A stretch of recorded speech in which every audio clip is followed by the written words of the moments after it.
হযরতে হানজালা রাদিয়াল্লাহু তাআলা যার সম্পর্কে অজানা কিছু নেই, হযরতে হানজালা রাদিয়াল্লাহু তাআলা কে রাসূল পাক সাল্লাল্লাহু আলাইহি ওয়াসাল্লাম যুদ্ধের ময়দান থেকে ছুটি দিয়েছেন বিবাহ করার জন্য। কি করার জন্য? হানজালা রাদিয়াল্লাহু তাআলা কে রাসূল পাক সাল্লাল্লাহু আলাইহি ওয়াসাল্লাম ছুটি দিয়েছেন বিবাহ করার জন্য যুদ্ধের ময়দান থেকে। হানজালা রাদিয়াল্লাহু তাআলা বধূকে নিয়ে ঘরের ভিতর গেছেন। হানজালা রাদিয়াল্লাহু তাআলা নিজের বাসর কাজ সম্পাদন করেছেন। সকালবেলা উঠার পর হানজালা রাদিয়াল্লাহু তাআলা টিউবওয়েল পারে যাবেন, গোসলখানায় যাবেন, এমন সময় কর্ণক হয়ে চলে আসছে মদিনার অলিতে গলিতে কে যেন বলেছে, কুতিলা মুহাম্মদ, কুতিলা মুহাম্মদ, মুহাম্মদকে হত্যা করা হয়েছে, মুহাম্মদ শহীদ হয়ে গেছে। হযরতে হানজালা রাদিয়াল্লাহু তাআলা এমন ঈমান ছিল, এমন বিপ্লবী অন্তর ছিল। হযরত হানজালা রাদিয়াল্লাহু তাআলা বলতেছেন, বিবি রে, ওই যে ঘরের ভিতর আমার খাস ছাড়া তরবারি আছে, ওই ঢালা তরবারিটা আমার হাতে দে।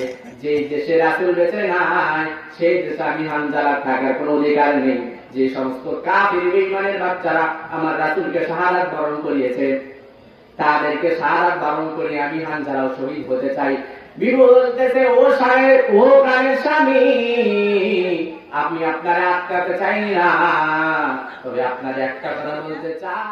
হানজালা রাদিয়াল্লাহু তাআলার স্ত্রী বলতেছেন, ও প্রাণের স্বামী, আমি আপনারা আটকাতে চাই না, আপনি যুদ্ধের ময়দানে যাবেন, কিন্তু আপনার উপর গোসল ফরজ আছে, গোসলটা করে নেন। হযরত হানজালা রাদিয়াল্লাহু তাআলা বলতেছেন, ও প্রাণের বিবি, আমাকে যেই রাসূল আমাকে গোসল করা শিখাইলো, যেই রাসূল আমার কাছে ইসলাম পৌঁছে দিল, সেই রাসূল আজকে দুনিয়াতে নাই। কিসের আমার গোসল, কিসের আমার কি, কিসের আমার দুনিয়াদারি। হযরত হানজালা রাদিয়াল্লাহু তাআলা জিহাদের ময়দানে ছুটলেন। যুদ্ধ করতে করতে করতে একাধিক কাফের বেঈমানদেরকে জাহান্নামে পাঠিয়ে নিজেও শহীদ হয়ে জান্নাতের দিকে রওনা করলেন, জান্নাতে চলে গেলেন।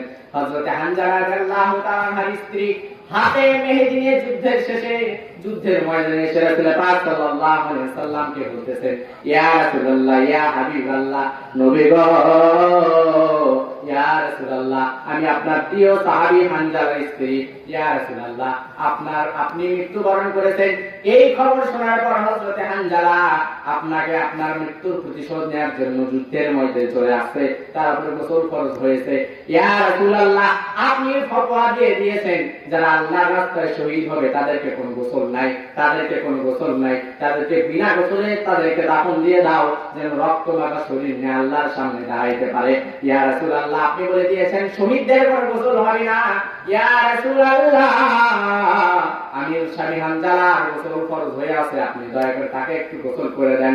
রাসূল পাক সাল্লাল্লাহু আলাইহি ওয়াসাল্লাম যুদ্ধের ময়দানে এলান করে দিলেন, ও আমার কলিজার টুকরা সাহাবীরা, দেখো দেখো দেখো, হানজালার লাশটা কোথায় যেন পড়ে আছে, তার লাশটা নিয়ে আসো, তাকে গোসল করাইতে হবে। পুরো সাহাবায়ে কেরাম হানজালা রাদিয়াল্লাহু তাআলার লাশ খুঁজতে ব্যস্ত, পুরো যুদ্ধের ময়দানে লাশ খুঁজতে ব্যস্ত, কোনো লাশ নাই, লাশ নাই। এসে রাসূল পাক সাল্লাল্লাহু আলাইহি ওয়াসাল্লামকে খবর দিলেন, ইয়া রাসূলুল্লাহ, আপনার কলিজার টুকরা সাহাবী হানজালার তো লাশ পাওয়া যায় না।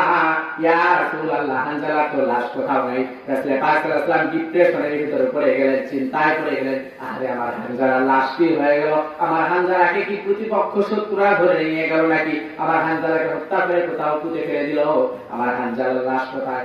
আল্লাহ রাব্বুল আলামিন বলতেছেন, রে জিবরাইল, আমার নবীকে বলে দাও আমার হানজালার জন্য টেনশন করার কারণ নাই, আমার হানজালার ঈমান আমি আল্লাহ পাকের কাছে এমন ভাবে কবুল হয়ে গেছে, আমি আমার হানজালার লাশটা ফেরেশতারা জান্নাতের ভিতর হাউজে কাউসার দিয়ে গোসল করানোর জন্য ব্যস্ত হয়ে পড়েছে।